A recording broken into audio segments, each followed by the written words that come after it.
Kapag chicharon ang pag-uusapan, isang lugar ang agad maiisip, Santa Maria, Bulacan. Hile-hilerang tindahan ng chicharon ang makikita sa Santa Maria. Kaya naman ang sinasabi ng karamihan, ito ang chicharon capital of the Philippines. Pagka gano'n na isang araw, minsan pagka matumal, piraso lang. Pagka naman mabili, per bundle. Bibili ko si chicharon pang sahog sa gulay. Medyo mahilig talaga ako sa chicharon kasi parang ano siya? Masarap kasi kumari kami magbabarkada. Pag nagkwekwentuhan kami, gano'n. Masarap pag may chicharon. Isa sa pinakasikat na chicharon dito ang The Boy's Chicharon. Dalawang klase ng chicharon ang kanilang binibenta. Ang back fat o yung chicharong may laman at pork belly chicharon o yung balat ng baboy. Sa 18 years nilang paggawa ng chicharon, na perpekto na raw nila ang pagluluto nito. Andito tayo ngayon sa Santa Maria, Bulacan at ang katabi ko dito, si The Boy, isa sa mga pinaka-sikat na chicharon makers dito sa Santa Maria, Bulacan. Salamat po sa pagpapaunlak nyo sa amin dito. Nako, mukhang putok-batok ang araw-araw nyo pala, Sir The Boy, ano? Hindi po. Araw-araw po, kinakain ko rin yan. Wala pa po kayong sakit, sir? Medyo mataas ang kolesterol. Ipapakita sa atin ni Sir The Boy kung paano yung pagluluto nitong napakasarap na chicharon. So ito pong area na to, sir. Ito yung chopping po. Chopping. Ang una nating iluluto, ang back fat chicharon. Ang mga balat ng baboy, hihiwain ng maliliit na piraso. Kailangan may galit ka talaga yung ganong klaseng paghihiwa. Araw-araw, 2 tonelada ng balat ng baboy yung kailangan nila dito sa factoring ito para lang makagawa ng chicharon. At dahil naubusan na daw ng supply, hindi na kaya ng supply ng mga baboyan dito sa Santa Maria, ini-import pa nila galing sa Europa, specifically galing sa Spain. Pagkatapos i-chop-chop yung balat ng baboy, dito na tayo, uy, amoy na yung chicharon dito, ah. Sinasangkot siya nila po. Yung unang pagluluto. Unang pagluluto, sinasangkot siya. Apo. So, hindi siya deep fry. Hindi po.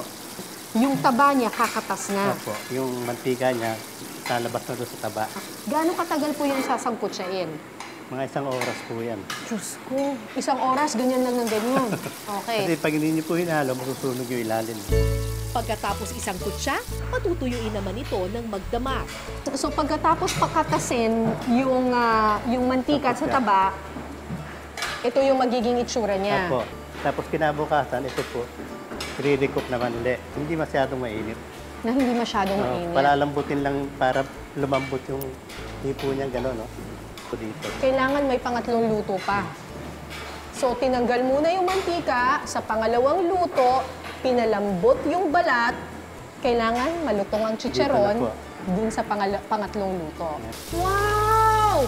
Ayan, nakikita ninyo talagang nag-ano na siya, nagko-curl na siya ng ganon. Ito na yung alam nating itsura ng chicharon. Apo. Ayun! At eto na po. Wow! Ano po yung nilalagay ninyo, sir? Flavoring, ma'am. Kailangan habang mainit, doon nilalagay yung flavoring. Para yung kapitan siya habang basa ng mantika. So, ito na yung ating thrice cooked chicharon. I-check natin kung talagang kumatas yung mantika nito. Wow! Butas. Ang harap. Tapos kung mapapansin niyo, butas siya sa loob, oh. Kasi Ang ibig sabihin niyan, kumatas na kasi yung mantika. Usually, yung taba, yung balat, meron siya nakadikit na taba. Pero dahil sinangkot siya nila doon sa first cook, ang nangyari, natanggal na yung mantika. Kaya hindi natakot kainin. Hindi na daw nakakatakot kainin. May ibang paraan naman sila sa pagluluto ng pork belly chicharon. Gumagamit na kasi sila ng pugon. Kanina, nalaman na natin kung paano magluto ng chicharong may taba. May taba. Oo, yung may taba. Ngayon naman, ito yung Balat skin na. only. Skin. Parang napansin ko, parang mas maliliit yung taga nila, no? Opo, Mas ito maliliit po at belly, mas saka- malalaki. Tsaka parang pa-triangle. Para po pag-ikot ng balat, So kapag diretso lang siya, yung rectangular, parang diretso lang yung ano niya eh. Walang korte. walang korte. Okay, okay. Pero the best raw ang kanilang chicharon kapag ipinartner mo sa sukang gawa sa sabaw ng atsara. At ang sukang ito, sa kanila lang mabibili. Actually, kasi ang chicharon, masarap siya sa suka, pero masarap din sa atsara. Opo. So, ginawa Misis nyo, ko po ang pinagsabay nagano nyo na yung atsara at saka yung suka sa iisa, all in one. Okay. Bagay nga kaya ang The Boy's back fat at pork belly chicharon sa kanilang special suka? Tikman na natin yan. So, ito yung purong Pork belly lang siya, balat lang ng baboy to. Ang lutong. Ang sarap ng suka ninyo, ah. Manamis-namis yung suka. Ma'am. Lasang atsara, pero maasim-asim. So, naghahalo yung tamis ng atsara at asim. asim ng suka. Ang sarap, ah. Ito yung back fat na 3 beses din niluto. At nakikita ninyo, meron pa siyang taba. Meron pa siyang taba. Alin ang mas mataas sa kolesterol? Siguro ito, yung may taba, ano? Pero ito yung paborito ng mga tao, eh.